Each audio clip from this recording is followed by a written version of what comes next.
Hello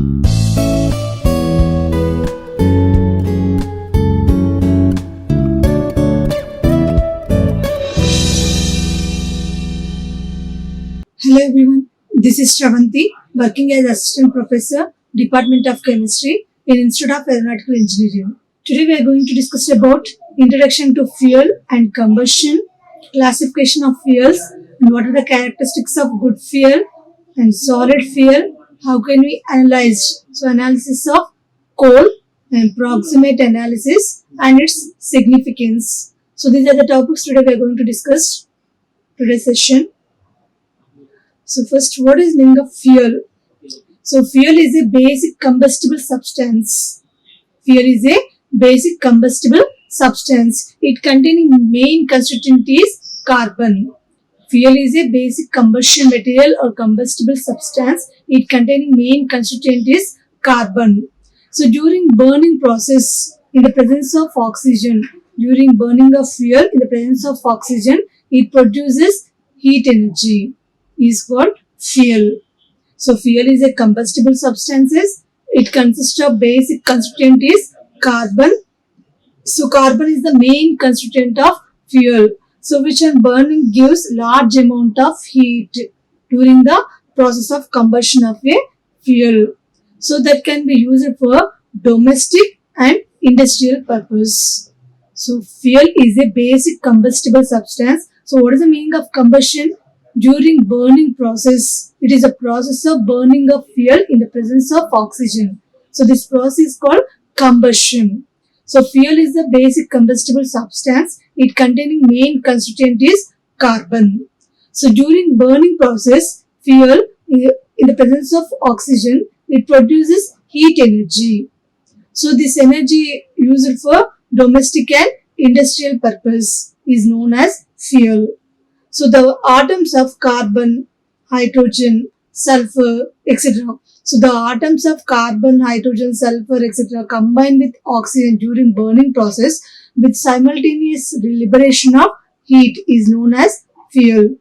So generally fuel, it contains main constituent is carbon and also it's present sulfur, hydrogen, oxygen, etc. also present in fuel. So during burning process, these elements which are present in fuel like carbon, hydrogen, sulfur, etc.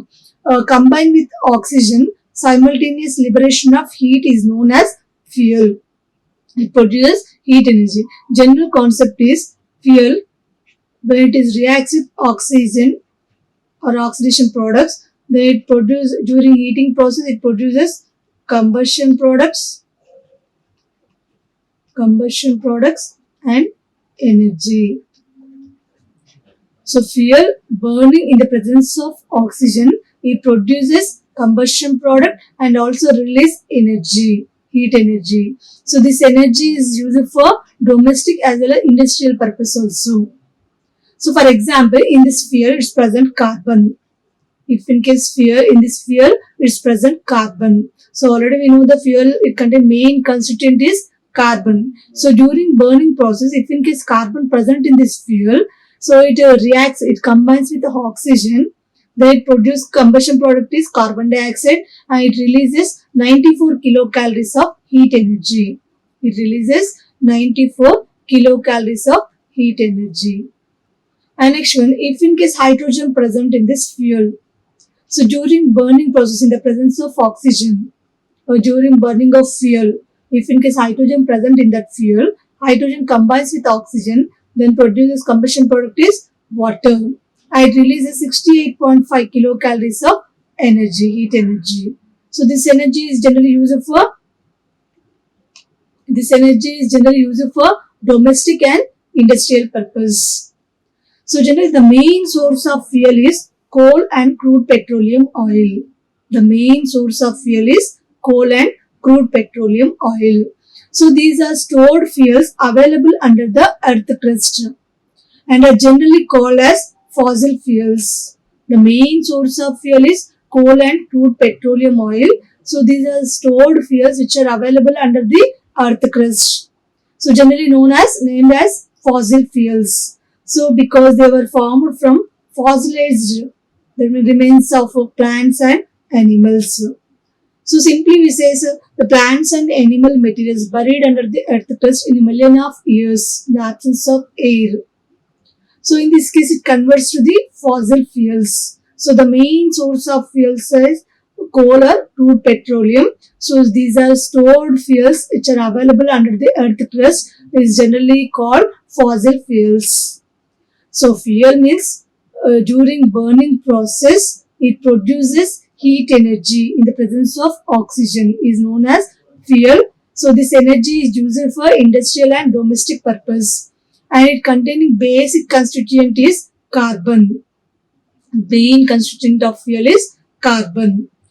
What is the main reaction during burning process? Fuel, when it is reacts with oxygen in the presence of oxygen or oxidation products, then it gives combustion product and it will release energy.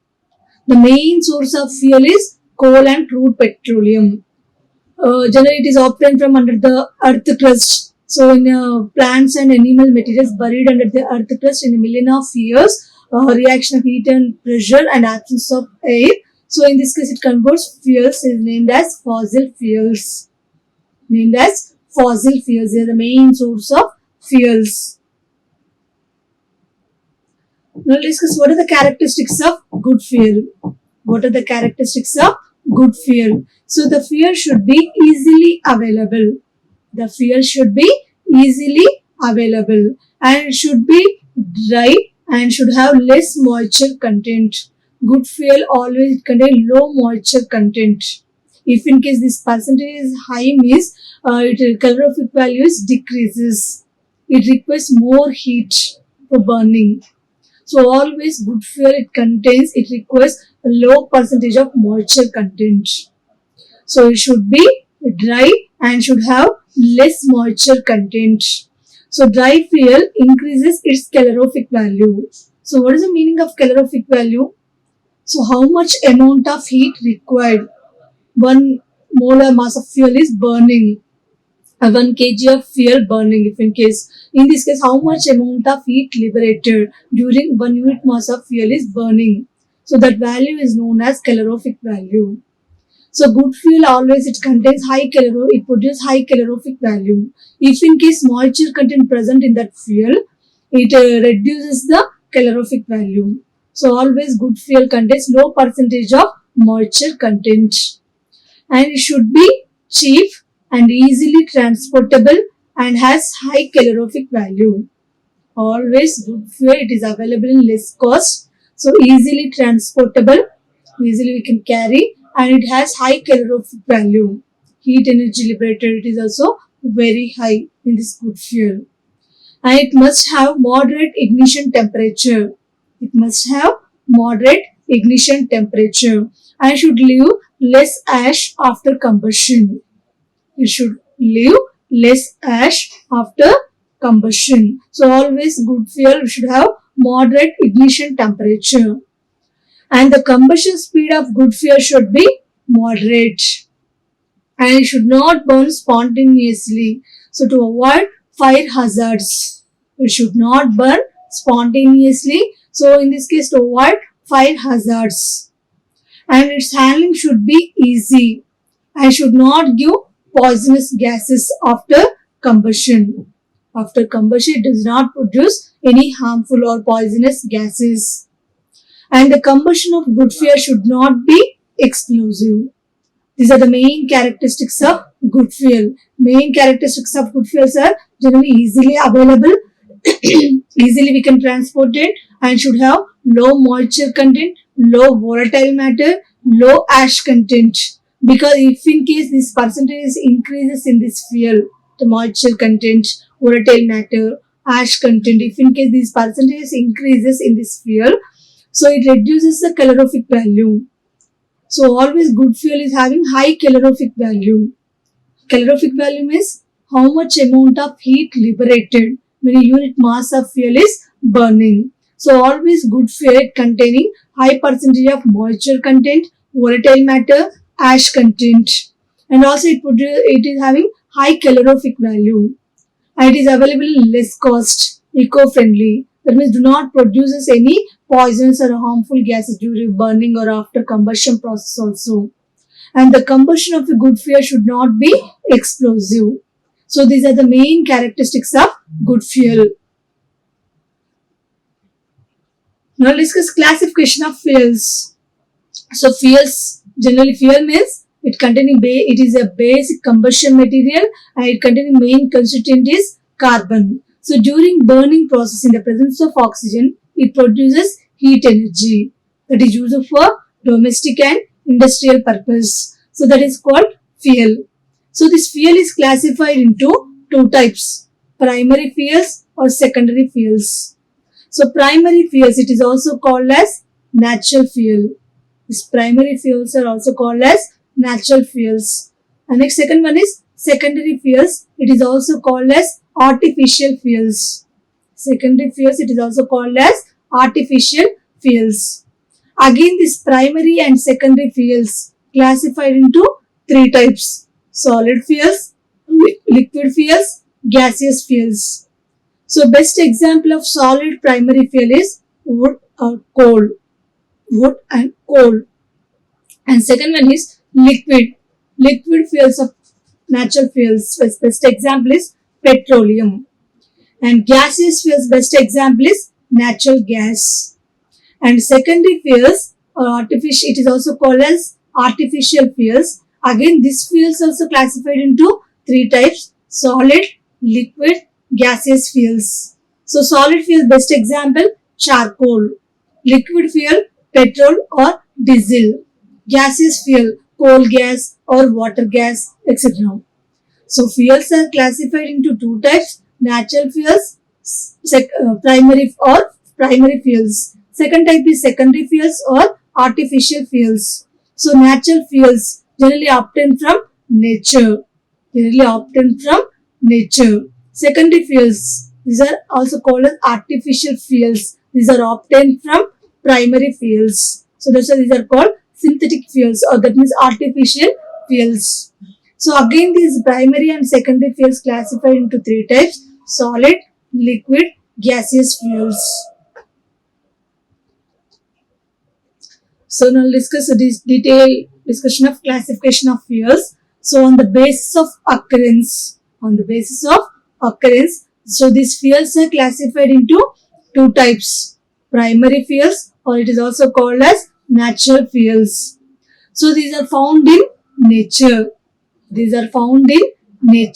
For example, such as wood, peat, coal, petroleum, natural gas, etc. These all are called best example of primary fuels, or it is also called as natural fuels, which are obtained from nature. And second one is artificial or secondary fuels. Or artificial fuels. So these are prepared artificially from the primary fuels. These are obtained from primary fuels. They are prepared artificially from the primary fuels. For example, charcoal, coke, kerosene, diesel, petrol gas, coal gas, petrol, oil gas, producer gas, gas furnace gas, etc. These all are the best example of secondary fuels which are made from this primary fuels, artificially prepared from primary fuels. So again, this both primary and secondary fuels further subclassified into two types based on their physical state. These primary and secondary fuels may be further subclassified based on their physical state. So these primary and secondary fuels again subclassified into three types. So what is that? Solid, liquid and gaseous fuels. So based on physical state. So these primary and secondary fuels are classified into three types, solid fuels, liquid fuels and gaseous fuels. So now let's discuss solid fuels. So primary solid fuel best example is coal. So coal is important primary solid fuel. So which was formed under earth crust. From the plant and animal material.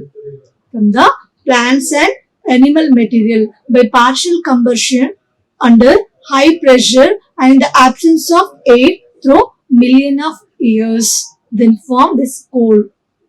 So how can we form this solid fuels or coal? Solid fuels. Best example is coal. The coal is the best example of primary solid fuel. How to form this coal? So plants and animal materials buried under the earth crust in million of years under high pressure. The partial combustion under high pressure in the absence of air through million of years, then converted to fossil fuels or coal. So the following flow diagram involved in this, how to convert wood into coal. So first form is wood, then it converted into peat, then lignite, then bituminous coal, and final form of coal is anthracite coal. This is the usage form of coal is anthracite coal. So from wood, you see the image here, how to convert, what are the phase involved in this formation of wood into coal. So first form is wood, then converted into peat, after that lignite, then bituminous coal, and finally anthracite coal. So from wood to anthracite coal, moisture content, volatile matter, and hydrogen, oxygen, nitrogen, sulfur content decreases. From wood to coal, from wood to anthracite coal, moisture content, volatile matter, hydrogen, oxygen, nitrogen, and sulfur content decreases,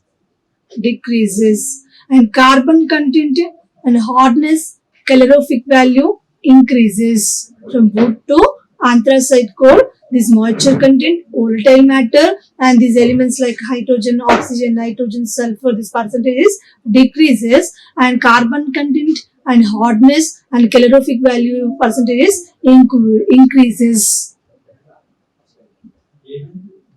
So how much percentage of present this moisture, carbon content, hydrogen content and calorific value, how much percentage present in this conversion of wood to coal, anthracite coal.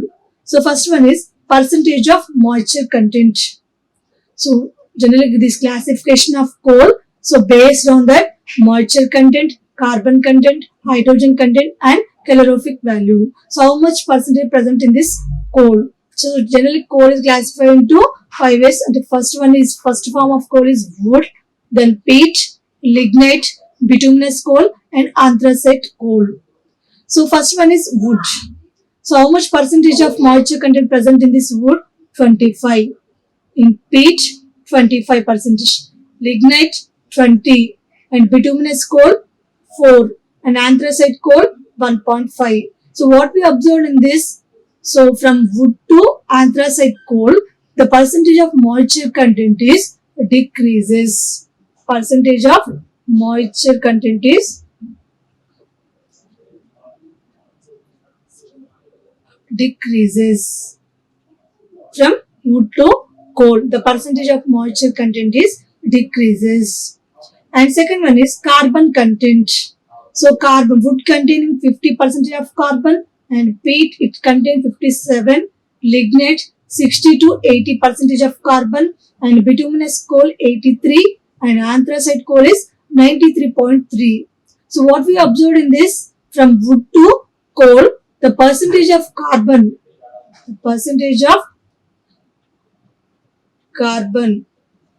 increases. From wood to coal, this percentage is increases.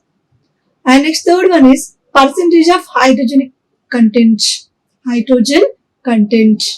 So in this wood it presents 6%, in peat 5.7, and lignite 5, and bituminous coal 5, anthracite coal is 3.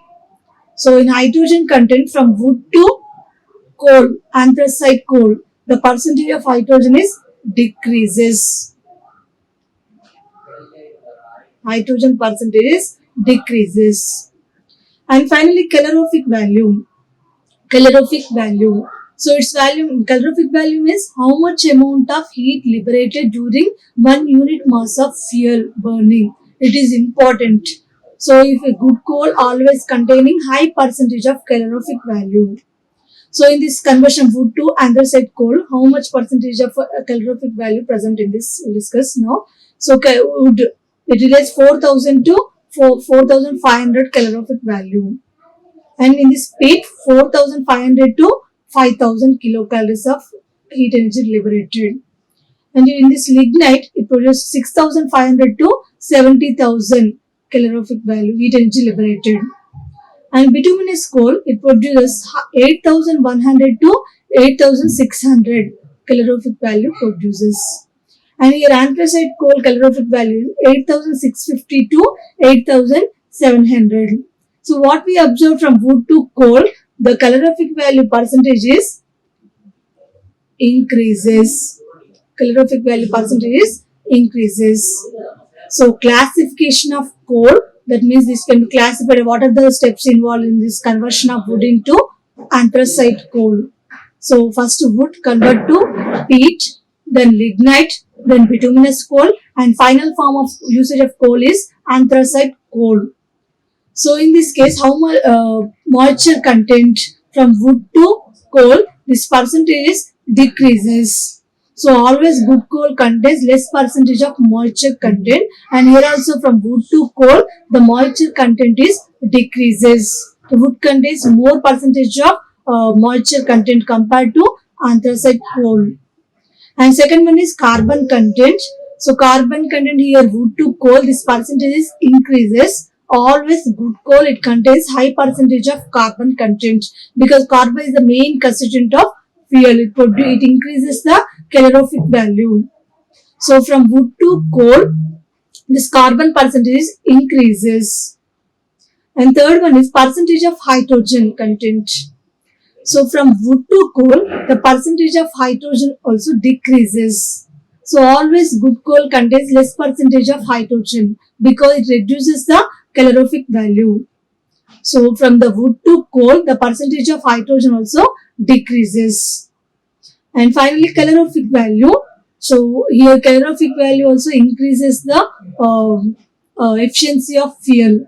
So always good coal contains high percentage of calorific value. So from wood to anthracite coal, this percentage increases. So moisture content and hydrogen content is decreases from wood to anthracite coal, and carbon content and calorific value percentages are increases in this wood to coal conversion, anthracite coal. Now let's discuss comparison between solid, liquid and gaseous fuels. So here first we discuss calorific value. So what are the comparisons between solid, liquid, gaseous fuels? Generally fuels are classified into two types. Just now we discussed already, primary fuels and secondary fuels. So based on physical state, again these fuels are subclassified into three types: solid fuels, liquid fuels and gaseous fuels. So how can we define, how can we compare between the solid and liquid gaseous fuels? So first one is based on its calorific value. So in the solid fuels, the calorific value is low. In the solid fuels, the calorific value is low. But in this liquid fuel, this calorific value is high. And in the gaseous fuel, this calorific value is highest compared to solid and liquid. So in this, based on this calorific value, in the solid fuel, the calorific value is low, but liquid and gaseous fuels, this value are high. And pollution. So their ash content is high in the solid fuel. Their ash content is high and it produces lot of smoke on burning because it contains high percentage of ash. So if in case ash percentage increases in this fuel, it produces more smoke. So that's why here their ash content is high and they produces lot of smoke on burning. It produces lot of smoke on burning. Here in this, coming to the liquid fuels, their ash content is low. Their ash content is low and they burn without smoke. They burn without smoke. And in this gaseous fuel, they are almost pollution free. They are almost pollution free. So they burn without smoke and ashless. They burn without smoke and ashless. So in the solid fuels, it produces more smoke because it contains high percentage of ash. But in this liquid fuels, where ash content is low and they burn without smoke. And here in this gaseous fuels, they are almost pollution free. They burn without smoke and ashless. It doesn't contain any ash. But in this liquid fuel, it contains less percentage of ash. But in this solid fuel, it contains more percentage of ash. That's why it produces more smoke on a lot of smoke on burning. And third one is ignition temperature and fire hazards. Ignition temperature and fire hazards. So in this solid fuels, there poses moderate ignition temperature. In this solid fuels, it having moderate ignition temperature. Here in this liquid fuel, the ignition temperature is low. Their ignition temperature is low. So there is chance of fire hazards. It will be chance for fire hazards because its ignition temperature is low. And in this gaseous fuels, they are having very low ignition temperature. They have very low ignition temperature. So they are highly inflammable. They are highly inflammable. And chance of fire hazards is highest. The chance of fire hazards is highest. So next one is cost. So the production cost is low. Here in the solid fuel, the production cost is low. But in this liquid fuel, cost is relatively higher than solid fuels. Comparatively solid fuels, liquid fuels are high cost. And gaseous fuel, they are more costly compared to solid liquid fuels. So what are the comparisons between solid and liquid gaseous fuels? First one is calorific value. In the solid fuel, it produces low calorific value compared to liquid and gaseous fuels. Gaseous fuels produce more calorific value compared to solid and liquid. And second one is pollution. And the solid fuels produces more smoke. It causes pollution during burning because it is having high ash percentage. But liquid fuels, it is having less percentage. So it produce, but they burn without smoke. It contains very less percentage of ash, but they burn without smoke. In gaseous fuels, it completely pollution free because it doesn't contain any ash. So it doesn't produce any smoke during burning process. And ignition temperature and fire hazards. So in the solid fuels, it poses moderate ignition temperature. There is no fire risk, fire hazards. But in liquid fuels, its ignition temperature is low, so there is a chance for fire hazards. But in gaseous fuels, there is very low ignition temperature, so they are highly inflammable and chances of fire hazards at highest rate compared to solid liquid. And next one is cost. Compared to liquid and gaseous fuels, the solid fuels available less cost. But is liquid fuels cost is relatively higher than solid fuels, but lower than gaseous fuels. And in gaseous fuels, they are more costly compared to solid liquid fuels. Solid liquid fuels. And next comparison is transportation. So in these solid fuels, they are easy to transport.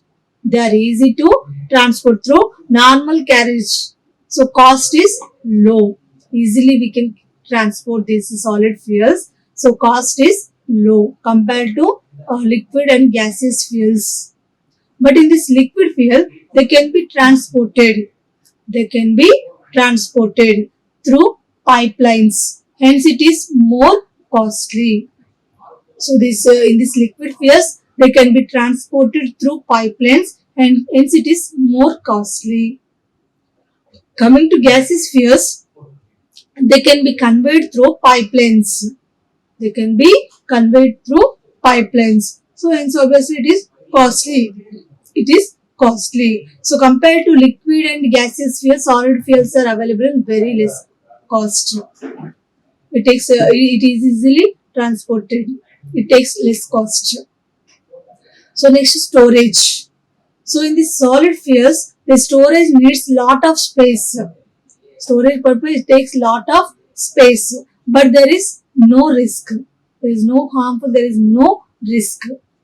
But in this liquid fuel, it is costly, and here special storage tank is required for storaging. Special storage tank is required for storing, and safety precautions has to be taken to prevent fire hazards. So as most of them are highly inflammable and volatile. So in this liquid fuel is costly. These are costly. Special storage tank is required for strong and safety precautions has to be taken to prevent fire hazards, as most of as them are highly inflammable and volatile. And here gaseous fuels, they can be compressed in cylinders. They can be compressed in cylinders. So storage does not need lot of space. So storage purpose, it requires very little space because this gas is compressed and stored in the cylinders. So safety precautions has to be taken to prevent fire hazards. They are highly inflammable and volatile. So these are the main comparisons between solid, liquid, gaseous fuels. Solid, liquid and gaseous fuels. Now let's discuss analysis of coal. How can we analyze this coal? So to fix the price and its specific industrial applications, coal is analyzed following two methods. Generally, what purpose we analyzed coal? So it is most important analysis of coal because it fixes the price and quality and which type of coal is suitable for some special industrial application point of view. Which coal is suitable for industrial application purpose. So that purpose analysis of coal is most important process. So this coal is analyzed by following two different methods. One is proximate analysis and another one is ultimate analysis. So proximate analysis, it is mainly used for it. In this process, we can analyze, fix the price and quality. To fix the price and quality, it can be analyzed by proximate analysis. In ultimate analysis, which type of coal is suitable for some special industrial application purpose. So which type of coal is suitable for industrial application purpose, it can be analyzed by ultimate analysis. So analysis of coal is most important because to fix the price and quality and suitable specific industrial application purpose which coal is suitable. So this can be analyzed by following two different types of methods. So that one is approximate analysis and second one is ultimate analysis. So first method is proximate analysis. So what is the use of proximate analysis? What we can analyze in this proximate analysis? So it helps to fix the quality and price of the coal. To fix the price and quality of the coal. So it involves determination of percentage of moisture content, volatile matter, ash content and fixed carbon in a coal. So this proximate analysis mainly used for to fix the price and quality of coal. So in this case, what we can analyze, what we have to analyze in this coal sample? Moisture content, volatile matter, ash content and carbon percentage in coal, fixed carbon in coal. So these are you can analyze in this proximate analysis for what purpose? To fix the price and quality of coal. So now let's discuss how can we determine the moisture content present in coal sample. So here 1 gram of finely powdered coal sample. Here, see here. So 1 gram of finely powdered air dried coal sample taken in crucible. This is a crucible. This is the hot air oven and this is the desiccator. This is a desiccator. This is crucible, coal sample. What we have to find out in this proximate analysis, that coal sample taken in this crucible heating in this muffle furnace and weigh it again after heating, weigh out in this by taking this desiccator. So how can we calculate moisture content present in coal sample? So 1 gram of finely powdered coal sample, 1 gram of powdered air dried coal taken in crucible, 1 gram of finely air dried coal sample taken in this crucible. Weigh out this coal sample 1 gram by using weighing machine. So 1 gram of finely powdered air dried coal taken in this crucible, weighed first. So the crucible is heated in this temperature range is 105 to 110 degrees centigrade. 105 to 110 degrees centigrade. The crucible is heated at 105 to 110 degrees centigrade for 1 hour. For 1 hour in electrical furnace or hot air oven. So if in case moisture present in coal sample, so that can be evaporate. If in case moisture present in the coal will evaporate. So then this crucible is cooled in air, then it is in desiccator and weighed again, weigh out again.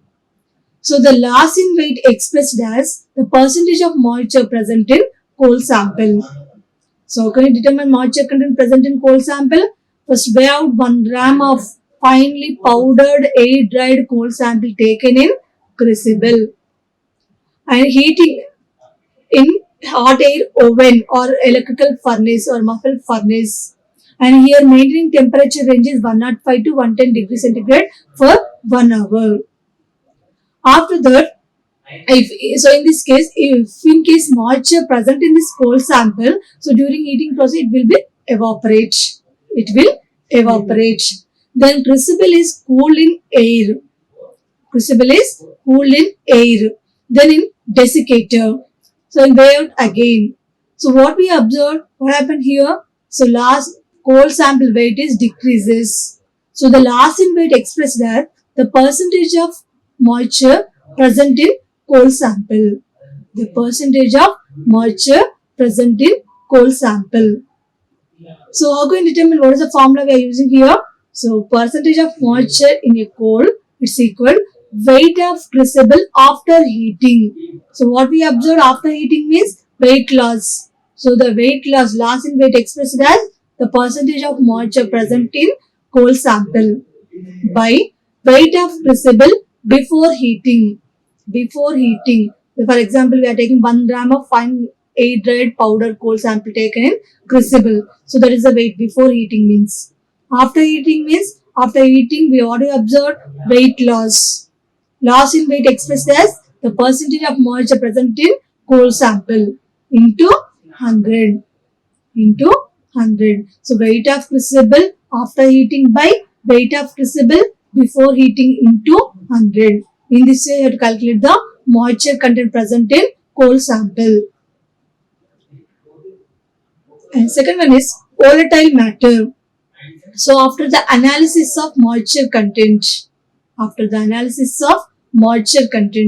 the crucible with residual coal sample is same coal sample taken for testing this. So after comparing this moisture content, so same the crucible with residual coal sample, it is covered with a lid. So the crucible containing residual coal sample, so this crucible is covered with lid.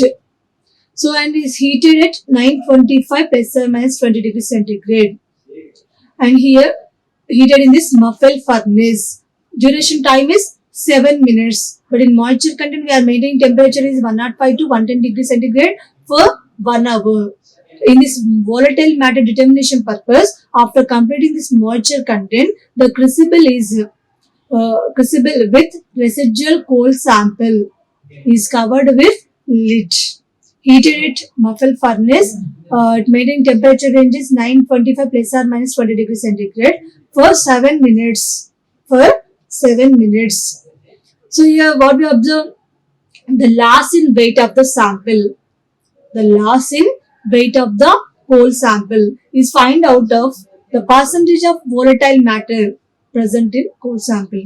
Loss in weight of coal sample is expressed as the percentage of volatile matter present in coal sample. So here After completing this volatile moisture content, same crucible with residual coal sample closed with the lid, heating in muffle furnace, maintaining temperature ranges 925 plus or minus 20 degrees centigrade for 7 minutes. So in this case, after heating, what we observe, the loss in weight of coal sample. It is expressed as the percentage of volatile matter present in coal sample. So how can we determine what is the formula we are using here for determination of volatile matter? The percentage of volatile in coal is equal weight of crucible after heating in the step 2. Step 2 means volatile matter. So weight of crucible after heating by weight of crucible before heating from the step 1 into 100 into 100. So by using this formula, we have to calculate the volatile matter present in coal sample. Next, third one is ash content. So after the analysis of volatile matter, so the crucible with residual coal sample, heated without lid at 700 to 750 degrees centigrade. At 700 to 750 degrees centigrade for half an hour in a muffle furnace.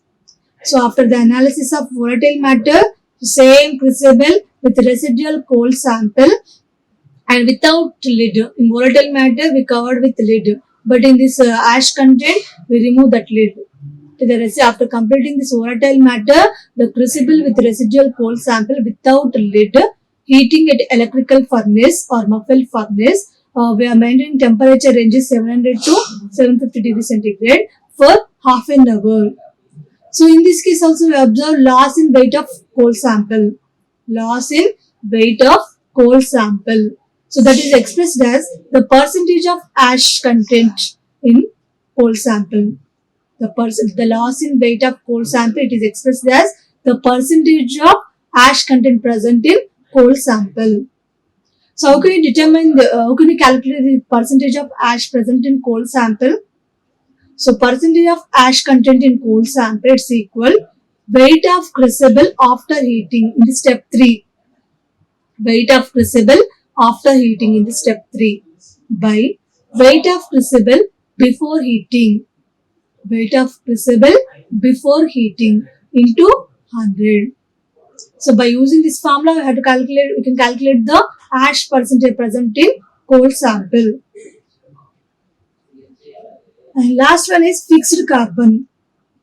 So already we know that carbon is the actual combustion. Main constituent of fuel is carbon. So carbon is the actual combustible material in the coal. So greater the percentage of fixed carbon, more will be the calorific value of the coal. So already we know that main constituent of fuel is carbon. Carbon is the main constituent of fuel. So if in case carbon percentage increases in this fuel, it increases the calorific value. So that fuel is having high calorific value means it is a good fuel. It is also suitable for industrial application and most demanded fuel also. So greater the percentage of fixed carbon, more will be the calorific value of the fuel. So how can you determine the fixed carbon percentage in this fuel? So it is determined by subtracting the total of moisture. Volatile and ash content from 100. So what is the formula we are using here? Percentage of fixed carbon in coal is equal 100 minus percentage of moisture content plus volatile matter plus ash content. So in this way, you have to calculate the carbon percentage present in coal sample. If in case this percentage increase in this fuel, it acts as a good fuel and it increases the calorific value. Now discuss what is the significance of proximate analysis. So already we know that what is the use of proximate analysis? To fix the price and quality of coal. So it is helpful in fixing the price of the coal and its quality also. To fix the price and quality of the coal, it can be determined by using this proximate analysis. Proximate analysis. So what is the significance? In this determination purpose, generally we determined already, just now we discussed moisture content, volatile matter, ash content, fixed carbon. Already we determined. Now let's discuss what is the significance of proximate analysis. So first one is moisture content. Moisture content. If in case high percentage of moisture present in coal sample. So in this case it is highly undesirable. It is highly undesirable because it reduces the calorific value of the coal. If in case percentage of moisture content is increases in this fuel, it is undesirable because it reduces the calorific value of the coal.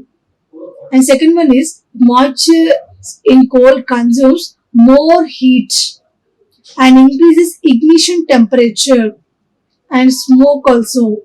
So that means excess heating is required to evaporate the moisture. It requires more heating. More heat requires for burning process and reduces more smoke, and it increases the ignition temperature also. It causes fire hazards mainly. So moisture content, if in case high percentage present in coal, that coal is undesirable because it reduces the calorific value, and if a moisture in coal, it consumes more heat and increases ignition temperature and smoke. Simply we says heat, it requires more heat, excess of heating is required to evaporate the moisture content present in coal sample. So hence, what is the main point? The coal with less moisture content is considered as best coal, good coal. Good coal always contains less percentage of moisture content. And next one is volatile matter. So high percentage of volatile matter is undesirable. High percentage of volatile matter is undesirable because it is also reduces the calorific value of the coal. It reduces the calorific value of the coal. And the coal with high percentage of volatile matter burns with a large flame with high smoke. If in case this volatile matter percentage increases in this coal, it produces more smoke. It requires more heat energy. I do not support the burning, incomplete burning. It does not support the burning process also. So high percentage of volatile matter present in coal sample, in this case, this coal is undesirable because it reduces the calorific value and it burns with a large flame with high smoke. That means do not support the burning. So hence it tells that coal with high percentage of volatile matter is not a good coal. That means always good coal contains less percentage of volatile matter. Always good coal contains less percentage of volatile matter. And third one is ash content. High percentage of ash content, it is also undesirable. It is also undesirable because ash reduces heat retention capacity. Ash reduces heat retention capacity and calorific value of the fuel also reduces. More ash, if in case present in this fuel, it is also highly undesirable because incomplete burning of fuel, and formation of clinkers, that means hard or non-disposable waste form, and increased cost of transportation and storage. It produces more smoke also. If in case ash percentage increases, it do not support the burning, and it produces more smoke and it reduces calorific value. And next one, fixed carbon. So already we know that carbon is the main constituent of fuel. It is a basic combustible material in this fuel. So always good fuel contains high percentage of carbon because it increases the calorific value. So here high percentage of fixed carbon is desirable. high percentage of fixed carbon is desirable, because high the percentage of fixed carbon in coal, greater the calorific value. It increases the calorific value. It's the main character of coal. Always good coal contains high percentage of calorific value. It produces more heat energy, and low smoke moisture content also, and high heat capacity, and low volatile matter. Okay, so always good coal contains low percentage of moisture content, low percentage of volatile matter, low percentage of ash content, high percentage of fixed carbon. Because if carbon percentage increases means it increases the calorific value. If in case remaining volatile matter, moisture content, ash percentage increases in the fuel, it reduces the calorific value. It requires more heat energy. To do not suppose the burning. It produces more smoke. So that's why always good fuel contains a low percentage of moisture content, volatile matter, ash content, and high percentage of fixed carbon. So in this session, already we learn what is fuel, how many types of fuels, what are the characteristics of fuels, and also we discuss analysis of coal. So the two types of analysis methods, proximate analysis and ultimate analysis. Today's session already we learn proximate analysis. So what is the use of proximate analysis? To fix the price and quality of coal. So in this purpose, what we can analyze in this method: moisture content, volatile matter, ash content, and fixed carbon. And the significance also we discussed already in this session. So I hope understood all. Thank you. Like, share and subscribe. Hit the bell icon for more updates.